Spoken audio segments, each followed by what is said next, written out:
old story, you know that story? Yeah.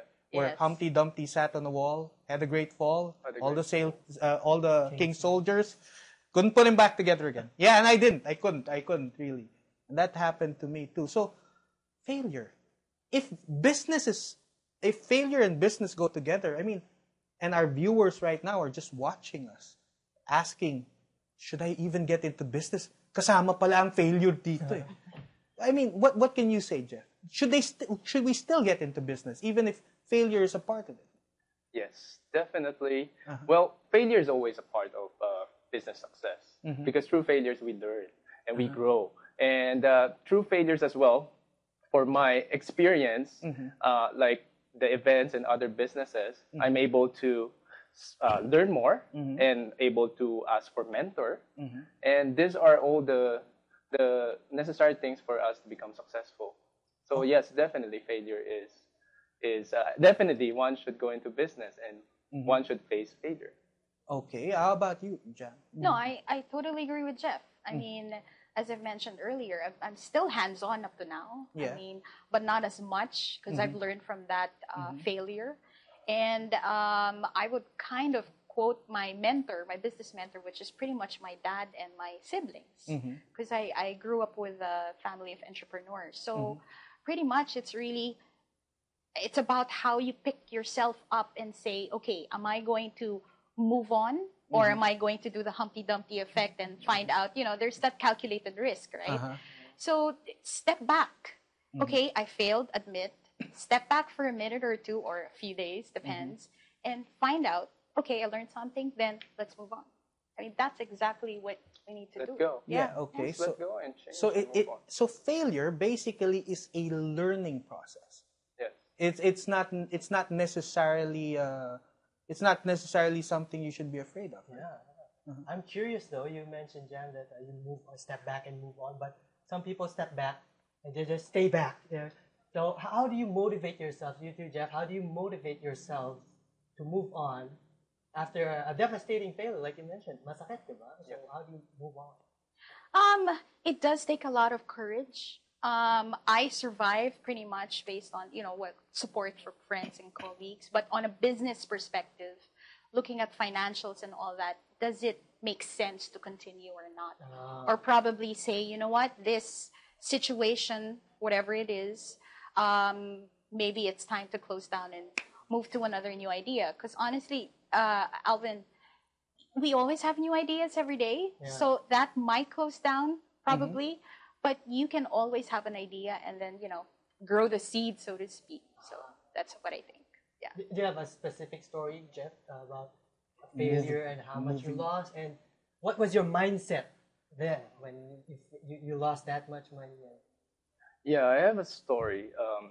He's someone close to me, and he previously have a big company of food and beverage distribution, and I think they got bored.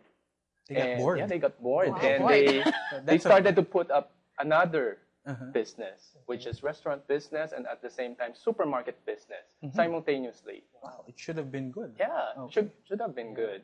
And the problem is they're not that familiar with that line of business, and they started to fail.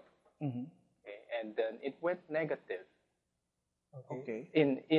In that it affects the main business, that it goes negative as well. The main business, like they are issuing checks to the suppliers, and the check were bouncing. Okay. Okay, that was, and that's the time that they, but because of their ego, because of their pride, they don't want to close that business, the restaurant and also the supermarket. But eventually they close it, they close down because they really cannot afford it anymore.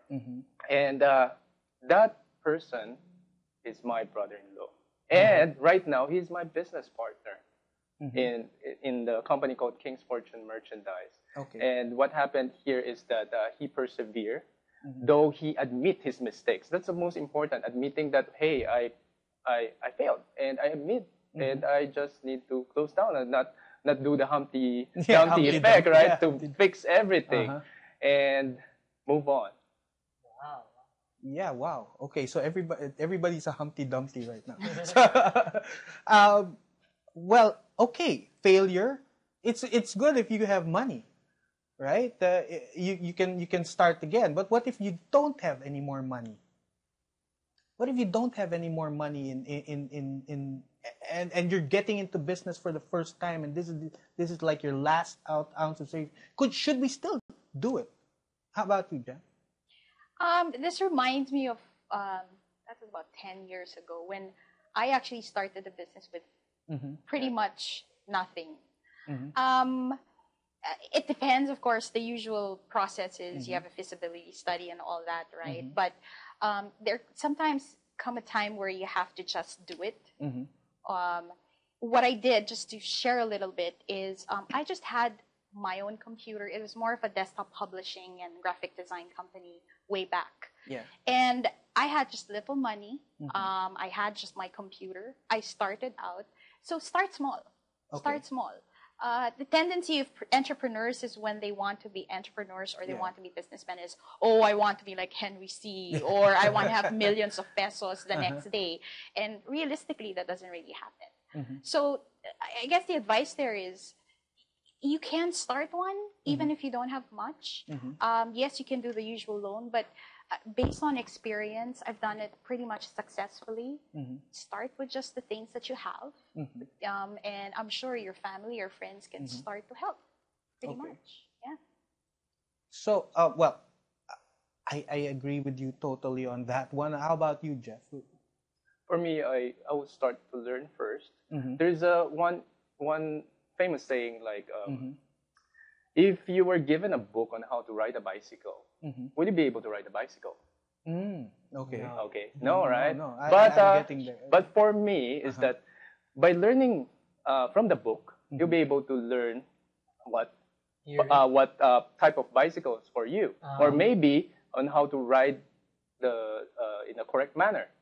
So these are very important. For me, is to learn and then to get some support, like a team, like Boom, yeah.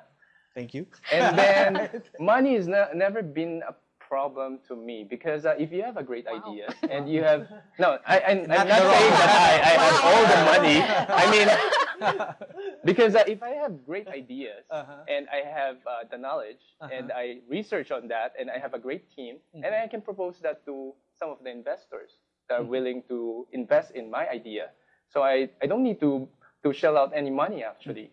Oh, so what you're saying is that money is not really the issue in starting a business. So if I have a fear of getting into business because I don't have much money, it's not really an issue because there is money out there. Yes. All you need is the drive and determination to do it. Okay, but then if you fail, paano yun? May utang ka na. Diba? Ewan ko lang. I mean, how does that affect everybody else if you fail? I mean, how do we minimize the failure? You know, because all of us, we learn pretty much by ourselves, right? Trial and error, right? And now it's us. Now, if there was somebody who could teach you, who could have mentored you early on, would that have helped you, Jeff? Yes, definitely. Having a mentor. I remember there is one person who asked me, how do I set up an event company, a training company? Then I actually shared him about our challenges as well. Imagine that. That's a knowledge of my experience that actually can help the person to set up a training company. And he might not meet those challenges because they already learned from me, from my experiences. So it is important to have a mentor. All right. How about you, Jan? No, I have to agree. I mentioned earlier that I grew up with, within a family of entrepreneurs. So they're the driving force. They are actually my mentors. And apart from that, of course, I always try to learn from other people who are into the business. Exactly. Ask questions. Even tidbits of information actually works. So you constantly learn about your industry. You constantly learn how to make your business better, how to find money and all that. I mean, there are tons of topics out there about entrepreneurship, right? Right. Yeah. Okay. Wait, we'll stop there. We're going on a break. And when we come back, let's find out how to shorten the gap between success and failure.